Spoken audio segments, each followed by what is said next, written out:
Bonjour à tous, Alejandro Lopez, Application Engineer de Entopology. Aujourd'hui, on va parler de l'émoulage de précision, ou en anglais Investment Casting, et on va montrer comment Entop peut rajouter des valeurs, encore une fois, en faisant des moulages très facilement, très rapidement, avec un workflow automatisé qui sert à n'importe quel composant. Du coup, ici, on va juste présenter rapidement cette méthode de manufacture, qui est une des méthodes de fabrication les plus anciennes de l'histoire de l'humanité. En gros, on va basiquement désigner les moules en faisant, en les mettant en poudre de céramique. Et puis, on va créer ces coques céramiques où on va verser les métaux liquides. Et du coup, ça nous donnera à la fin du processus très rapidement toutes les formes complexes qu'on veut obtenir. Et du coup, à la fin du processus, tout ce qu'on doit faire, c'est casser les moules. Et c'est une méthode vraiment effective et pour fabriquer rapidement plein de composants métalliques de formes complexes. Voilà, du coup, ça donne un petit overview. Et maintenant, on va y aller dans Centop et on va regarder comment on peut arriver à faire ça. Du coup, aujourd'hui, on va faire ces moules depuis le début parce que c'est très facile en fait. Du coup, on va les faire ensemble de zéro. Du coup, on va commencer en important un composant. On va faire cet exercice en fait avec une turbine de pompe centrifuge. Du coup, voilà, on va l'amener, impeller en anglais. On attend un petit peu pour regarder que ça soit bien importé.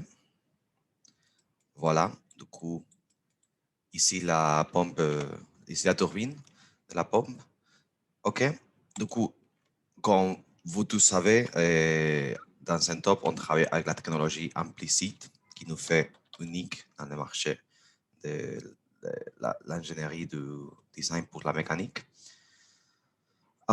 Du coup, voilà, la CAO est très utile pour dessiner la forme, mais vraiment avec Entop, on va arriver à faire des opérations qui sont normalement complexes ou impossibles dans la CAO très, très rapidement dans Entop. Du coup, on va prendre ces composants et on fait un create cat body variable. Du coup, j'ai fait double-clic, comme ça, j'ai créé les CAD.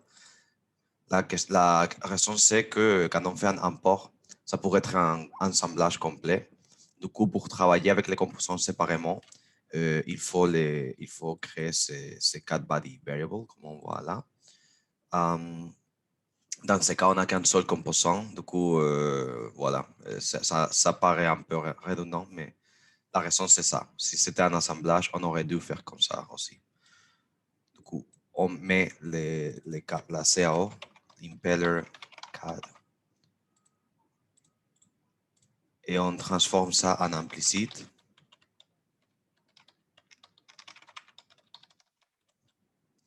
Voilà.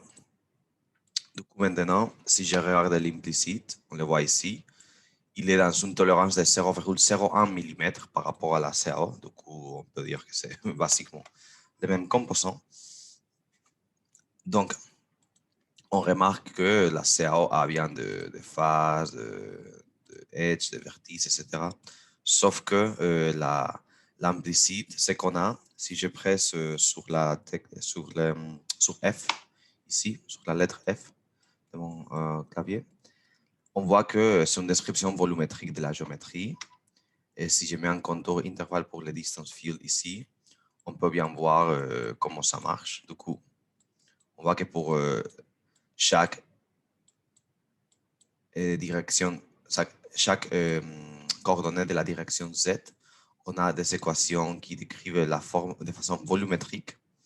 La technologie implicite marche avec des valeurs négatives dedans, valeur 0 et quand on arrive à la limite du corps. Et alors, on a des distance fields, des champs de distance, qui sont très utiles pour plein d'opérations qu'on va utiliser aujourd'hui, en fait, comme par exemple les offsets ou les shells pour créer des coques. Du coup, pour créer ce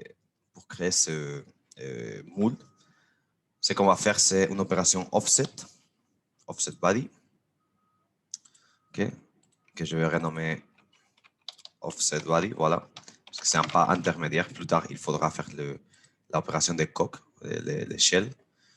Du coup, on amène ici les impellers et on va mettre 5 mm de offset. Voilà, donc on voit les résultats. On a passé de ça à ça. Pour que vous voyez comment ça marche en implicite, encore une fois, je vais mettre des contour interval ici de 5. Voilà. Du coup, ça c'est l'équation de la turbine originale. Mais si maintenant on met l'équation de l'offset qu'on vient de créer, on voit qu'on saute exactement 5 mm par rapport à la géométrie. Du coup, on passe bien de ici à ici. Voilà. Du coup, c'est pour ça que ces champs de distance sont très utiles. C'est ça, c'est cette définition qui permet de faire ce type d'opération très, très rapidement. Voilà. Du coup, on a ces composants maintenant, mais on voit qu'il y a pas mal de edge un peu pas trop souffle. C'est un peu, il y a trop de transitions un peu droite, un peu dure. Du coup, ce qu'on va faire, c'est une opération de smoothing. Du coup, ici, on va appeler le smooth. Il y a différentes options, smooth and body, smooth and field, smooth and voxel grid. Moi, j'aime bien utiliser smooth and voxel grid parce que ça donne un peu plus de flexibilité derrière mon numérique. On pourrait bien faire smooth and body, mais bon, pour ce cas, on va faire smooth and voxel grid. Et on voit qu'on est demandé à un grid. Du coup, si je fais double-clic ici, je peux voir les différentes options. Et je vais choisir dans ce cas voxel grid from implicit body parce que notre offset, c'est un implicit body. Voilà. OK, du coup, j'amène ici les offsets. OK. Et du coup, je vais choisir dans ce cas-là un voxel size de 2 mm. On utilise un filtre gaussien pour faire l'opération de smoothing. Je vais faire 12 itérations pour m'assurer qu'on fait bien cette opération. Voilà. Et on a passé de ça à ça, qui est beaucoup plus intéressant pour la fabrication de la céramique, évidemment. Ça, c'est vraiment trop complexe à réaliser, sauf que ça va être bien facile. Et comme la forme interne qui va avoir la place pour la turbine sera exactement la forme de la turbine, dehors, ce qu'on veut avoir, c'est quelque chose un peu comme ça. OK. Du coup, on a bien arrivé à... Je fais ça en variable. Smoothen offset. OK. Du coup, maintenant, ce qu'on va faire, c'est si quelqu'un voulait exporter ça à la CAO, ça serait possible. Du coup, on peut faire un cat body from mesh. Et dans mesh ici, on va faire quadrangulate mesh parce que c'est comme ça que l'algorithme marche. Si on regarde la description de ce cat body from mesh, on voit bien create a cat body from a quad mesh. Dans un top pour tous les blocs, on a toujours de l'info dedans qu'on peut consulter pour comprendre ce qu'on doit faire.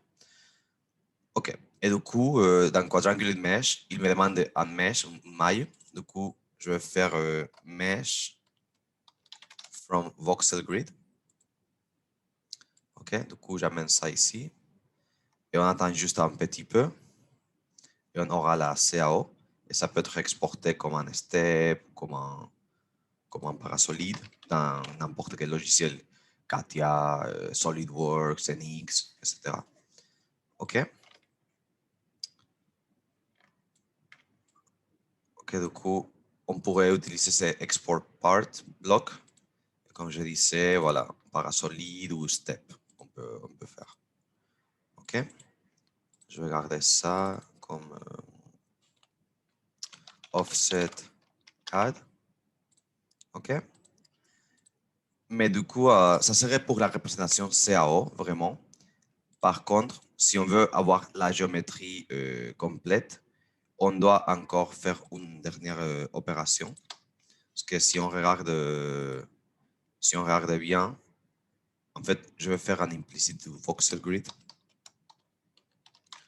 Du coup, vous voyez, quand je mets imp vox, ça me trouve déjà implicit body from voxel grid. Ça marche très bien, la barre de recherche.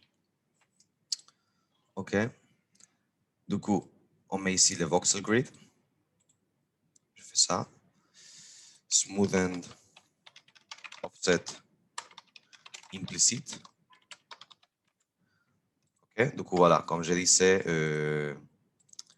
ça, c'est pas complet cet exercice parce qu'on a encore pas la place pour le impeller. Du coup, il nous reste encore une opération qui est faire la subtraction, boolean subtract.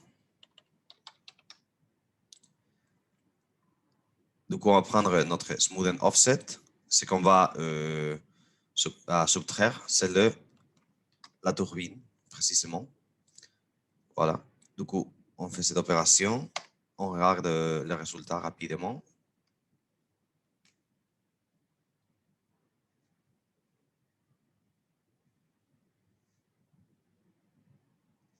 Je vais faire ça en variable qu'on va appeler mold ou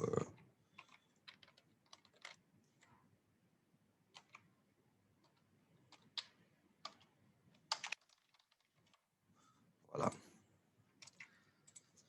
Du coup, si maintenant je fais un cross-section que je vais faire quand je presse sur X, voilà. Là, on a complété l'exercice. Là, on a bien créé on a bien créé les mould comme on voulait. Du coup, si je change la couleur ici, je peux faire ça dans les propriétés, dans Display, et je mets ici cette couleur. Et d'abord, je mets le impeller. On voit bien comment la turbine rentre complètement bien dedans. Donc, on a très bien créé notre forme complexe très rapidement avec Ntop. Et à la fin du processus, si on veut exporter ça, par exemple, avec comme un mesh, on peut faire ça. Donc, on peut faire, par exemple, le mesh from implicit by voxel. C'est un bloc que j'aime bien. Il est très, très stable et peut arriver à mailler des formes très complexes. Du coup, si je mets une précision de 0,5 par exemple, du coup, ça va les calculer rapidement. Peut-être que je vais mettre un peu plus juste pour illustrer ça un peu plus rapidement. Je vais mettre 1 mm de tolérance. Et du coup, dans quelques secondes, on aura une maille avec toutes les caractéristiques qu'on peut exporter, qu'on peut fabriquer facilement.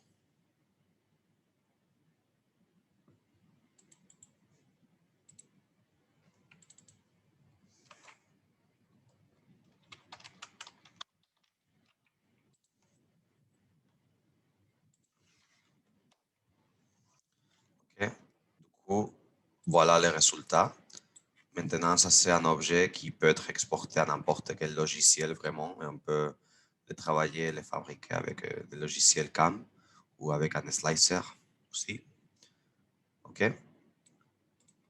Maintenant, la dernière chose que je voulais montrer aujourd'hui, c'est avec Ntop, toujours quand on crée un workflow, tout est si paramétrique grâce à la technologie implicite que si je change les inputs tout au début de mon workflow, tout va être régénéré de façon complètement automatique. Du coup, là, on a travaillé avec Impeller 1. Du coup, je vais amener le Impeller 2. Et on va voir qu'avec une géométrie différente, on va arriver à faire les mêmes opérations encore une fois.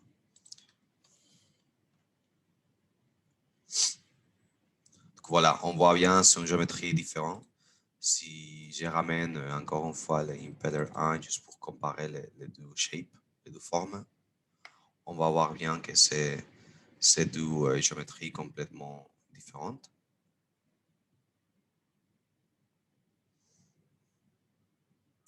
Tout est en train de recalculer entre-temps derrière.